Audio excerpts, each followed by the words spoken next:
Anong bagong dapat abangan ng tao? Siyempre, napanood kayo sa ibang mga serye ng Kapuso.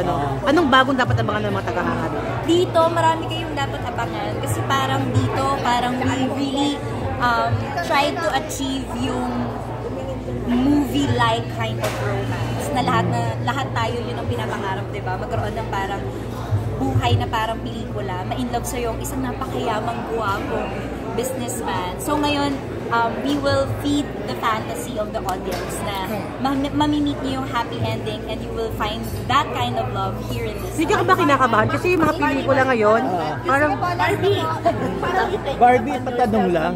I take it upon myself, Umaapan ka na ngayon. Okay. Na tawag naman parang spokesperson. Spokesperson. Well, kasi naiintindihan ko naman dahil ako, nung nag-uumpisa ako sa industriya, parang, di ba nakaka-culture shock nga naman na biglang ang dami na agad gustong malaman ng mga tao about me. Eh, syempre, knowing him na he's a very private person, I see how much it's overwhelming for him. So, since mas matagal na ako sa industriya, gusto ko siyang tulungan at supportahan since love team naman. So, paano mo naman siya natutulungan? Spoken kahit bilang sabi mo nga, medyo private person siya.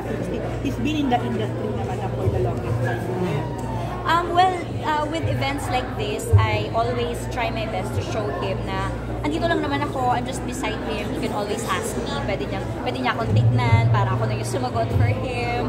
Yung alam mo yun, para lang malaman niya na hindi siya nag-iisa. I'm here to help him, and this is what the love team is about, diba? Mas teamwork din talaga. Isa na lang po kasi, Barbie. last lang, kasi diba nagkaroon ng surgery si David. Ano yung mga changes na nakita mo after nung operation? Honestly, nakita ko na mas maaliwalas na siya sa umaga. Unlike before na talagang kita mo sa aura niya na medyo stressed siya coming from a bad sleep, diba? So ngayon, mas nakikita ko yung progress niya, yung improvement niya, and mas kaya niya na makipag-usap sa mga tao ng early morning, diba? Unlike before.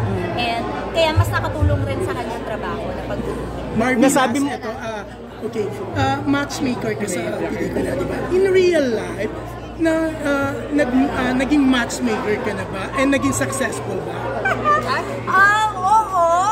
Hindi naman matchmaker kasi parang ano lang, kinukonsinti ko lang yung mga kaibigan ko na pag may kinikwento silang guy, ganyan, tapos i-replyan ko ba or ganito or ganyan. So parang medyo pinibigyan ko lang ng advice kung anong dapat gawin. Huwag ka muna mag-reply, intay mo mga 2 oras bago ka mag-reply. Ano ba, artista? Yes, Isa lang, Barbie, isa lang. In terms of movie, hindi pa rin talaga siya yung tao, siya panood, so with this one. Pressured ako dahil ito ang pelikula ko after so many years. Pero confident ako kasi sabi ko nga kahit hindi akong artista sa pelikulang to, ito ang pelikulang papanoorin. One last question lang, Barbie. Sorry, galing ang pa! Sorry po.